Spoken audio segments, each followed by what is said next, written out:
Malala. Sabi ko, siguro, minsan ito lang mo. Minsan yung taga-atan. Puri na nila kalinguan.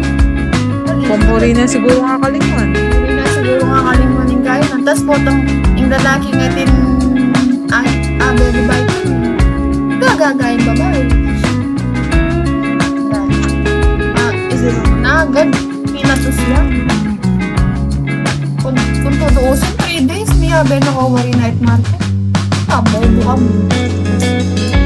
Ulit, bago ko yung 3 days kanta, sabi nila rin, permis. Masyado lang amupin, di ba? Masyado lang malapit amo. Nung bayo-bayo wala pa ang sabi.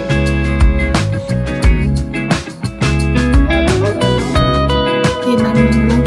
Tapos yung reason na po, ba't kumibuhay daw na? Buhay mo ba kayo? Anong reason yan, te? Kahit di ako lang. Ang-umi kami mga doon to. Eh, may kailangan. Sabi ko, open. No? Tingnan. Pero, yung parang anong barkada yan, nakakat off ko no. Metok na metok. Takal ko. Nakal ko ako kaya may. Tapos sino pa pagsaro? Bo. Bo. Bukulo. Ang gana.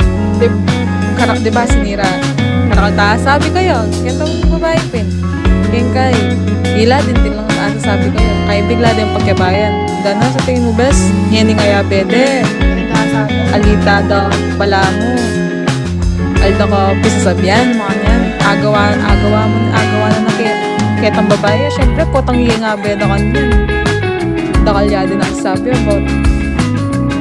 Gano'n bola.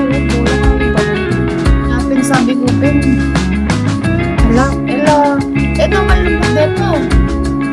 Lumot naman dito. Kung ating ganda yung ito nito. Pero, alam mo na yung birthday ng toto. Alam mo ito ka rin. Alam mo ito ni Met. Iba, alam mo punta rin kasi yung ex mo. So, manabarka-barkada. Kuwari pa ko lang. Sabi ko, bakit kalaki yung barkada? Mga nalang ela iwasan. Naman tuturo ito. Ang ganda ka rin ito. Pakumain na kami para doon ka. Pabikupin ka ito. Naman tuturo barkada rin ako. Pakumain na kami kasi mga choice ko. Pero akong tutula